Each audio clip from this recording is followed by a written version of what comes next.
بسم الله الرحمن الرحيم. قال ألم أقل لك إنك لن تستطيع معي صبرا. قال إن سألتك عن شيء بعدها فلا تصاحبني قد بلغت من لدني عذرا.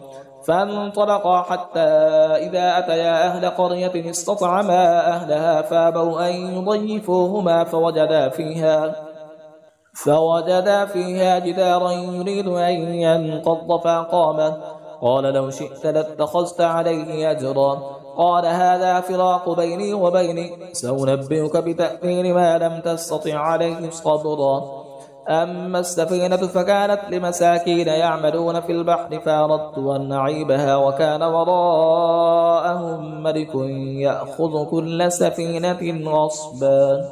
وأما الغلام فكان أبواه مؤمنين فخشينا أن يرهقهما طغيانا وكفرا فأردنا أن يبدلهما ربهما خيرا منه زكاة وأقرب رحما. وأما الجدار فكان لغلامين يتيمين في المدينة وكان تحته كنز لهما وكان أبوهما صالحا فأراد ربك أن يبلغا أشدهما ويستخرجا كنزهما رحمة من ربك وما فعلته عن أمري ذلك تأويل ما لم تسطع عليه صبرا. ويسألونك عن ذي القرنين قل سأتلو عليكم منه ذكرا.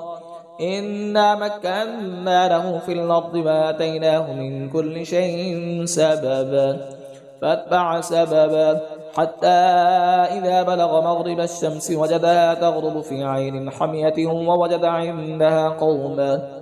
قلنا يا ذا القرنين إما أن تعذب وإما أن تتخذ فيهم حسنا.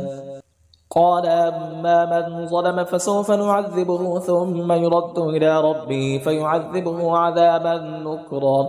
وأما من آمن وعمل صالحا فله جزاء الحسنى وسنقول له من أمرنا يسرا. ثم أتبع سببا حتى إذا بلغ مطلع الشمس وجدها تطلع على قوم لم نجعل لهم من دونها سترا كذلك وقد أحطنا بما لديه خبرا. ثم أتبع سببا حتى إذا بلغ بين السدين وجد من دونهما قوما لا يكادون يفقهون قولا. قالوا يا ذا القرنين إن يأجوج ومأجوج مفسدون في الأرض فهل نجعل لك خرجا على أن تجعل بيننا وبينهم سدا. قال ما مكنني فيه ربي خير فاعينوني بقوة أجعل بينكم وبينهم ردما. آتوني زبر الحديد حتى إذا ساوى بين الصدفين قال انفخوا حتى إذا جعله نارا قال آتوني أفرغ عليه قطرا فما استطاعوا أن يظهروه وما استطاعوا له نقبا. قال هذا رحمة من ربي فإذا جاء وعد ربي جعله دكاء وكان وعد ربي حقا. وتركنا بعضهم يومئذ يموج في بعض ونفخ في الصور فجمعناهم جمعا. وعرضنا جهنم يومئذ للكافرين عرضا الذين كانت أعينهم في غطاء عن ذكري وكانوا لا يستطيعون سمعا.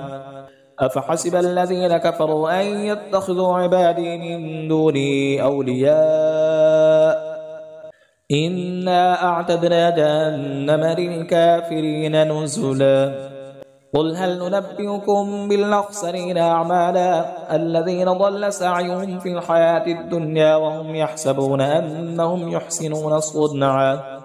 أولئك الذين كفروا بآيات ربهم ولقائه فحبطت أعمالهم فلا نقيم لهم يوم القيامة وزنا.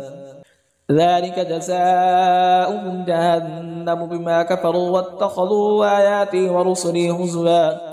إن الذين آمنوا وعملوا الصالحات كانت لهم جنات الفردوس نزلا خالدين فيها لا يبغون عنها حولا.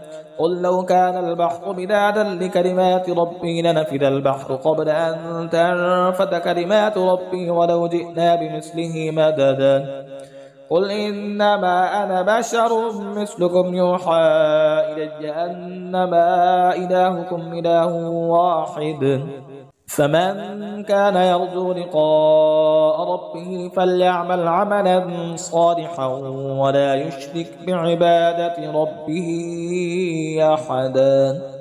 صدق الله العظيم.